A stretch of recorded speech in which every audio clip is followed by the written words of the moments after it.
coworkers and my boss, and I enjoyed my work, helping plan special events. So I knocked on his door, anxious and hesitant, and I heard his jovial, "Come on in." I perched on the edge of a chair and began rambling about Haiti, trying to explain the people and the children and my dreams of the tree.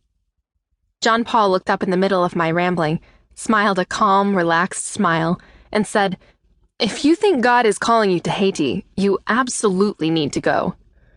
That wasn't what I expected to hear.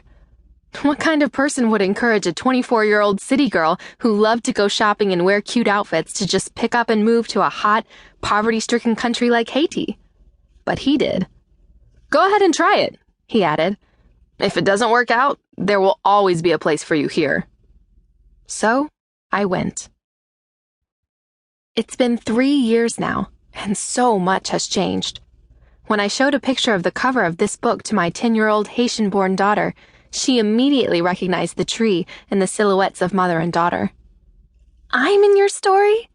she asked, eyes wide with wonder and delight. I looked at her with tears in my eyes. "Sweet girl, you are the story." But I didn't say it out loud to her. Not yet. This is our story, how we met underneath the tamarind tree, and how she changed my life forever. Chapter 1. Okay, God, I'm here. Courage is fear holding on a minute longer. George Patton.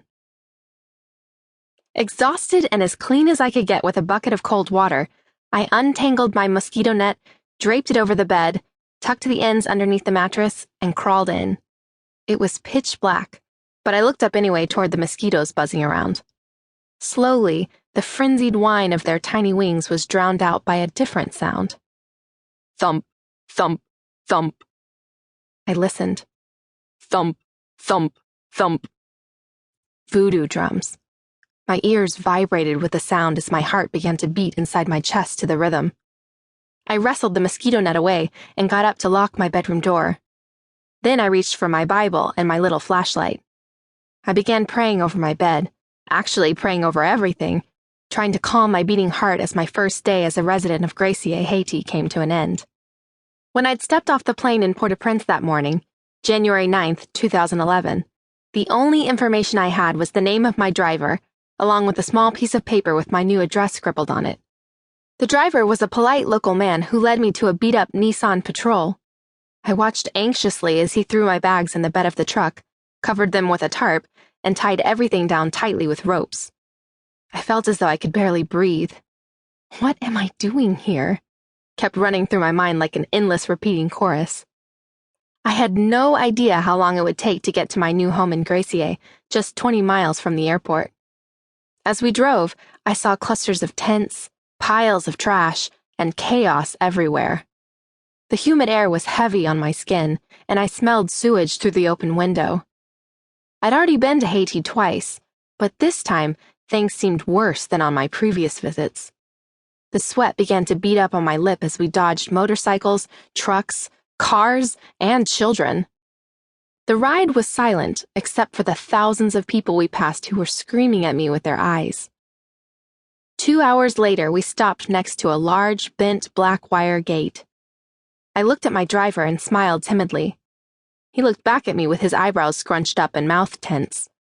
Is he worried about something? After he handed me my bags, I thanked him, paid him in American dollars, and turned around. Behind me, I heard his gentle voice say in his lilting accent, "Call me if you need a ride back to the airport." He handed me a business card. It read, "Molière, private taxi driver." I took it and tried to smile, but I'm not sure I succeeded. I stood in front of the gate. I can't believe I'm finally here.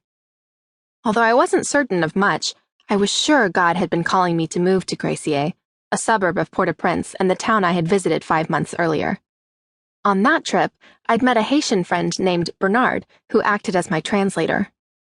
Bernard searched for months to find a house I could rent, but houses were hard to find because almost 1 year before, January 12, 2010, most of the buildings in Gracie had crumbled to the ground in the giant earthquake that destroyed much of the country. The epicenter was just west of where I stood.